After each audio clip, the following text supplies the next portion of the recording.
कोरपना में 11 साल की छात्रा के साथ दुष्कर्म करने वाले शिक्षक। कोरपना शहर युवक कांग्रेस के अध्यक्ष अमोल लोड़े के खिलाफ भाजपा का मशाल मोर्चा। कोरपना शहर में 11 वर्षीय नाबालिग छात्रा के साथ दुष्कर्म करने वाले आरोपी शिक्षक तथा कोरपना शहर युवक कांग्रेस का अध्यक्ष अमोल लोड़े ने छात्रा को नशीली दवा खिलाकर अत्याचार किया। यह कृत्य गुरु शिष्य के पवित्र रिश्ते को कलंकित करने वाला है। इस घटना की कड़ी निंदा करते हुए भाजपा की ओर से शहर के गांधी चौक में महानगर अध्यक्ष राहुल पावड़े के नेतृत्व में मशाल मोर्चे का आयोजन कर तीव्र निषेध किया गया।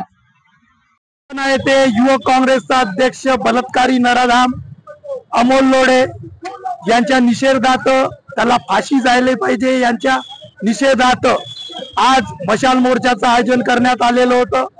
या मशाल मोर्चाच्या माध्यमातून काँग्रेसची खरी संस्कृती, काँग्रेसची आपल्या पदाधिकाऱ्यांना पाठीराखण करण्याची संस्कृती, एकीकडे जनतेला दिशाभूल करण्याच्या गोष्टी करायच्या आणि दुसरीकडे अशा पदाधिकाऱ्यांना पाठीशी घालण्याचा प्रयत्न करायचा, हे काँग्रेसची संस्कृती उघड करण्याकरती आणि त्याला फाशीवर लटकवण्यासाठी आज मशाल मोर्चाचं आयोजन करण्यात आलेलं होतं। या मशाल मोर्चाच्या माध्यमातून या बलात्कारी नराधाम युवक काँग्रेसचा अध्यक्ष अमोल लोड़े याला लवकरात लवकर फास्ट ट्रॅकवर फाशी झाली पाहिजे, याची नार्को टेस्ट झाली पाहिजे। अशा पद्धतीच्या आणखीन किती मुलीवर यांनी बलात्कार केलं याचा छडा लागला पाहिजे, याकरिता नार्को टेस्टची सुद्धा आम्ही मागणी केलेली आहे। यासोबतच या मॅनेजमेंटचे जे पदाधिकारी आहे या शाळेच्या, यांनी या गोष्टीकडे लक्ष दिलं नाही, दखल घेतली नाही। इतक्या मोठ्या गोष्टी घडत असताना सुद्धा यामध्ये जे दोषी मॅनेजमेंटचे पदाधिकारी असतील त्यांना सुद्धा या ठिकाणी अटक केली पाहिजे, ही सुद्धा मागणी आमची आहे।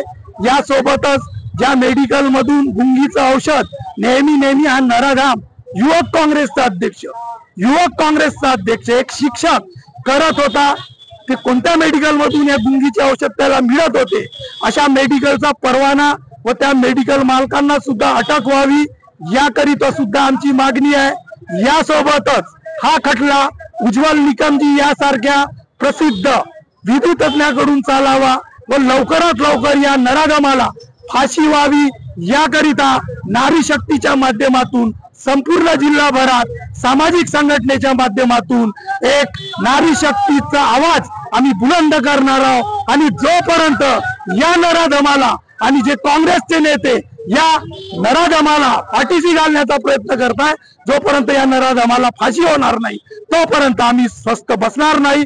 नुकतेच जिल्ह्याचे पालकमंत्री यांनी तातडीने बैठक घेऊन जिल्हा पोलीस अधीक्षक असेल, जिल्हा प्रशासनाला तातडीच्या सूचना केलेल्या आहे की या नराधमाला लवकरात लवकर फाशीवर कसा लटकवता येणार, याकरिता प्रशासनाच्या वतीने कोणतीही